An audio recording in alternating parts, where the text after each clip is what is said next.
안녕하세요. 직장인 투자자 A입니다. 구독자분들과 금융소득 연 60%를 목표로 하락장마다 담을주식 찾기 시리즈를 진행하고 있는데요. 국내외 사이클 상승주나 성장주 위주로 탐색해보고 있습니다. 지난 영상들에서 배터리 셀 기업, 양극재 기업, 음극재 기업, 동박 기업들을 비교해봤는데요. 우측 상단에 보이시는 링크와 제 채널 동영상에서 해당 내용을 확인하시면 좋을 것 같습니다. 이어서 오늘은 전해질 관련주 국내 4개 기업들을 비교해보려고 합니다. 첫 번째 챕터에서 전해질의 개념을 짚고 넘어가겠습니다.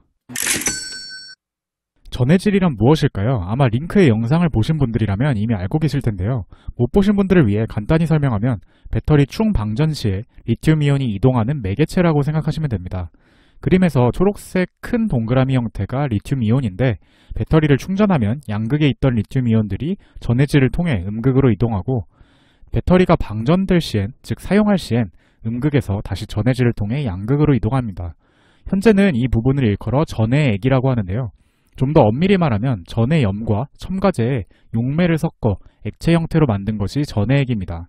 오늘 살펴볼 기업들 중에 전해염을 만드는 기업은 첨보, 후성이고 그 전해염을 가지고 전해액을 만드는 기업은 솔브레인, 동화기업입니다. 참고해 주시고요. 현재 연구가 한창 진행 중인 고체 형태의 전해질을 전고체라고 부릅니다. 참고로 전고체 전지는 액체보다 발열과 인화성과 같은 위험이 없기 때문에 상대적으로 안전하고 충전 속도도 단축시킬 수 있다는 장점이 기대되어 연구가 진행되고 있습니다. 첨보부터 뭐하는 기업인지 한번 알아보겠습니다. 첨보는 크게 전자소재, 2차전지 소재 두 가지 사업 부문이 전체 매출을 양분한다고 보시면 됩니다. 그런데 오늘 우리가 살펴볼 2차전지 소재의 매출 비중이 19년 3분의 1, 20년 5분의 3, 21년 3분의 2로 점점 증가하는 것이 특징입니다. 2차전지 관련 기업으로 변화하고 있는 것이죠. 이렇게 전망되는 이유는 전해질 생산 캐파를 지속해서 늘릴 전망이기 때문입니다. 현재 3,000톤 정도 되고요. 2023년엔 12,000톤까지 증설할 계획이라고 하네요. 2차전지 소재 제품을 좀 더 자세히 살펴보면 전해질, 즉 전해염과 전해액 첨가제가 있는데 전해액 원가의 70%를 차지합니다. 전해염으로는 보통 LiPF6가 범용으로 많이 쓰이는데 첨보는 그것과 같이 쓰거나 또는 그것을 대체할 수 있는 전해염들을 생산 및 판매하고 있습니다. 이러한 전해염은 전 세계에서 일본 2개사와 첨보뿐이라고 합니다.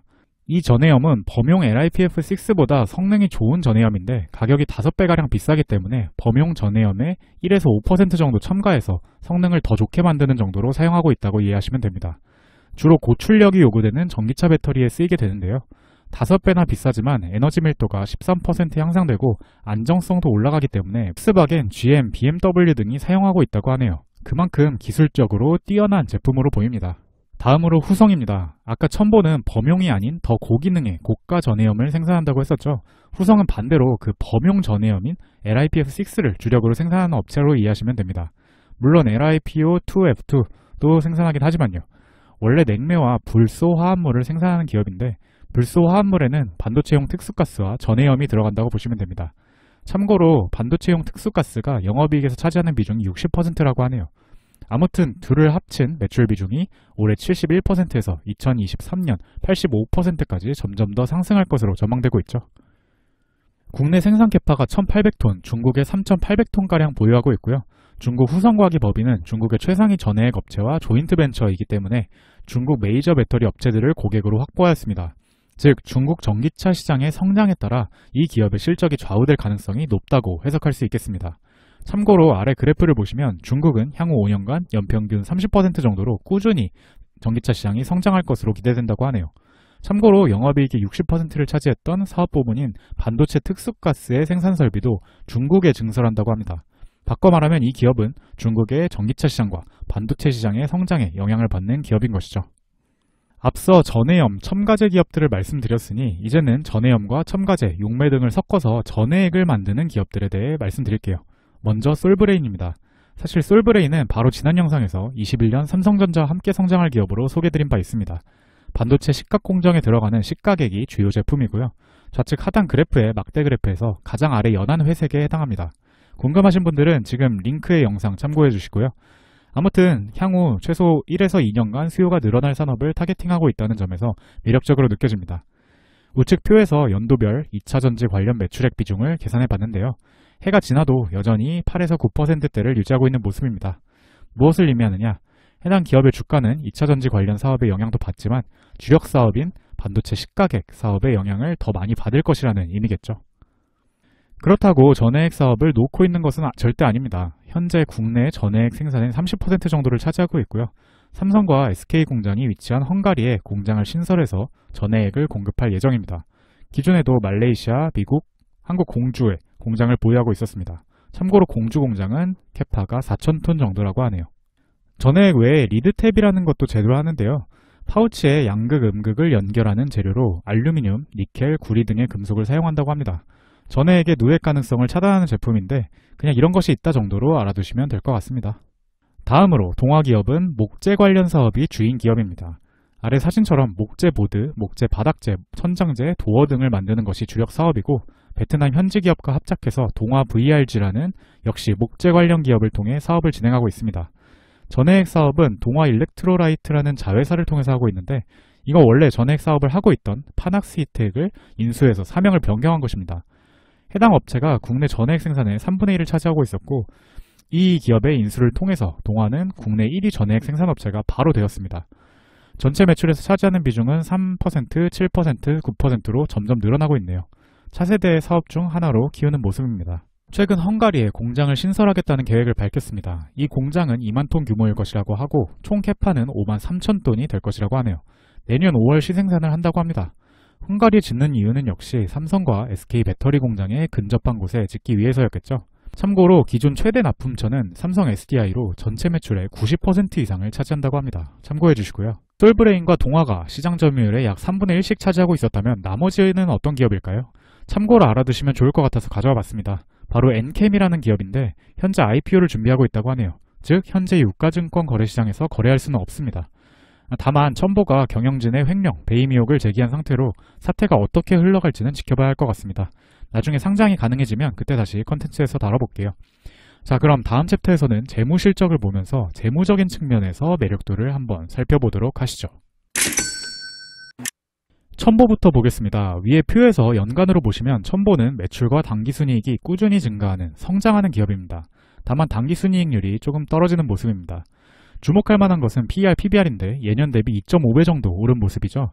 제 생각엔 전기차 배터리 관련 사업이 주목을 받으면서 기업의 성격에 대한 평가가 바뀌면서 PER, PBR도 오른 영향이 있는 것 같고 또 한편으론 앞으로 전해질 공장을 23년까지 20년 대비 4배 규모로 증설할 것이라고 했기 때문에 이 중 2.5배 정도 성장분이 미리 가격에 선반영되지 않았나 싶습니다.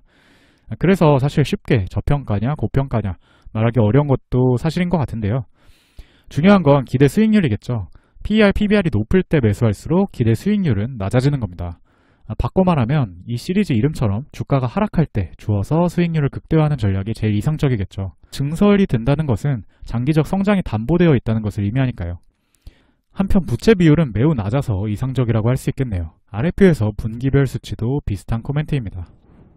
다음으로 후성인데요. 위 아래 표를 같이 보면 좋을 것 같습니다. 가장 눈에 띄는 것이 당기순이익인데 매출 수준이 비슷한데 당기순이익이 2019년에 거의 박살이 났다가 올해 3분기부터 다시 흑자로 전환되고 있는 모습입니다. 그래도 당기순이익률이 2018년 10이었던 것에 비해 올해 1에서 2대에 머물고 있네요. 궁금해서 왜 이랬던 건지 찾아봤는데 후성이 부문별 정확한 실적을 공개하진 않지만 증권사 리포트들에 따르면 냉매 부문의 부진 때문이었을 것으로 추정하고 있습니다. 원재료 가격과 최종 수요에 따라 제품의 가격 변동이 되게 심한데 원재료 가격이 결정되는 중국과 최종 판가가 결정되는 국내 관련 경기가 모두 부진했기 때문에 냉매 부분의 매출과 이익이 훼손되었을 것으로 추정했네요. 정말 그것이 이유였다면 아까 사업보조에서 본 것처럼 냉매 부문의 비중은 해가 갈수록 점차 축소되고 있기 때문에 오히려 역발상으로 미래의 실적은 점점 좋아질 것이라 생각해 볼 수 있지 않을까 싶네요. 다음은 솔브레인입니다. 매출이 부진함에도 당기순이익은 꾸준히 성장 중이고 PER, PBR도 그다지 높지 않습니다. 부채 비율도 37 정도로 낮아서 건실하게 성장 중이라고 할 수 있겠습니다. 지난 영상에서 말씀드린 것처럼 삼성전자의 낸드 투자 수혜주로 거론되고 있는데 전기차 분야와 함께 시너지를 받아서 향후 1, 2년 전망은 꽤 좋아 보이네요. 동화기업의 경우 당기순이익률이 점점 안 좋아지고 있고 PER, PBR은 높아지는 안 좋은 모습입니다. 주가가 작년 대비 꽤 많이 올랐는데 아마 오늘 살펴보고 있는 전해액 소재 인수권 때문에 밸류에이션이 높아지면서 발생한 상황이 아닌가 싶고요. 참고로 주가가 작년 말 22,000원에서 올해 최고 53,000원까지 2.5배나 올랐었습니다. 참고로 현재는 39,000원으로 작년에 2배가 조금 안 되는 상황입니다. 전해액 매출 비중은 작년 3%, 올해 7%, 내년 9%로 점점 높아진다고 했었죠. 내년에 기존 전해액 캐파가 2배가 된다고는 하니 전체 매출에서 차지하는 비중은 아마 10%대에 진입할 수 있겠습니다. 그럼에도 10%밖에 차지하지 않는 것을 생각하면 가격이 좀 많이 올랐다는 생각도 드는데 증권사 리포트들을 보니 내년에 목재 관련 사업 실적도 좋아질 것이라고 예상하긴 하네요. 투자할 땐 이렇게 목재 쪽 업황도 참고해서 투자해야 할 것으로 보입니다. 아까 잠깐 언급했었는데 전고체 배터리가 궁극적으로 전해질, 전해액 업계에 나아가야 할 방향이라고들 합니다. 그렇다면 과연 오늘 살펴본 업체들은 전고체 배터리 개발을 하고 있는지, 얼마나 하고 있는지 궁금하실 텐데요. 그래서 한번 찾아봤습니다. 우선 그 전에 증권사에서 이런 이야기가 있더라고요. 전고체 전지에도 리튬이온은 쓰인다. 보통 전고체 배터리가 되면 전해액과 분리막 전체가 전고체로 대체되는 것이 되니 기존 전해질 전해액 업체는 위기를 겪게 될 거다라는 말들이 있었거든요. 그러한 얘기에 반박하는 내용입니다. 전해액을 만들 때 액체 용매를 섞었지만 전고체에서는 그 액체 용매가 폴리머와 가소제 등으로 고체화되는 것이지 리튬이온과 첨가제가 없어지는 게 아니라는 얘기입니다. 즉 전고체 시대가 와도 전해염, 첨가제 업체들은 살아남을 것이라는 얘기죠. 전고체 기술이 언제쯤 상용화 가능한 수준으로 발전할지도 하나의 변수입니다. 결국 실제 상용화가 눈에 보이는 시점이 됐을 때 그 기술과 쓰이는 재료가 구체적으로 무엇이고 그 비율이 어느 정도 되는지 확인한 다음에 추가 투자를 할지 말지 결정하는 것이 제일 합리적이지 않나 생각합니다. 참고해 주시고요. 결론적으로 첨보와 동화기업은 전고체 배터리 관련 국책과제를 수행 중인 상황입니다. 연구라고는 하는데 구체적으로 진전도가 어느 정도인지 미래 전망이 어떤지에 대한 정보는 찾을 수 없었습니다. 후성과 솔브레인은 관련 뉴스를 찾을 수 없었는데 획기적인 뉴스가 나오면 추후 컨텐츠를 통해 공유드리겠습니다. 개인적으로 생각하기에 첨보는 전해염과 첨가제를 생산하기 때문에 전고체 시대가 되어도 타격이 덜할 수 있는데 솔브레인이나 동화같이 전해액을 만드는 기업은 전해액 대신 전고체를 만드는 기술을 미리 준비해 놓아야 하지 않을까 싶긴 하네요. 꼭 챙겨가셔야 할 내용 정리해보고 마치겠습니다. 결론적으로 저는 첨보가 가장 매력적이었는데요. 전해질 관련 매출 비중이 내년이면 3분의 2 수준으로 늘어나는 만큼 전해질 기업에 투자한다 할 때 가장 걸맞는 기업이 아닌가 싶었습니다. 또 기술적인 면이나 생산 공장을 증설한다는 측면에서 규모의 경제 면에서도 여러모로 경쟁력을 공고히 하고 있다는 생각도 들었고요. 전고체 시대가 되어도 전해염과 첨가제는 쓰이게 된다면 미래 전망도 좋게 볼 수 있겠습니다. 재무적으로도 꾸준히 성장 중이었고요. 다만 현재 주가가 매우 많이 오른 상태이기 때문에 주가가 내려갈 때 마다 매수할 만 하겠다는 생각이 들었습니다. 그 외 다른 기업들 또한 꾸준히 전해질 비즈니스를 성장시키고 있지만 기존에 하던 다른 사업들, 예를 들어 반도체 시가격이라든지 반도체 특수가스, 목재 관련 업 등의 업황이 주가에 영향을 주겠다 싶어서 해당 업황도 참고해서 투자 결정을 하는 것이 좋겠다는 생각입니다. 굳이 선택한다면 재무적 성장을 보여주고 있고 내년 반도체 업황을 기대해 볼 만한 솔브레인이 괜찮은 옵션이 아닐까 생각해 봅니다. 물론 이것은 개인적인 의견이므로 참고 정도로만 부탁드립니다. 오늘도 이렇게 영상 끝까지 시청해주셔서 감사하고요. 그럼 다음 영상에서 뵙겠습니다. 직장인 투자자 A였습니다.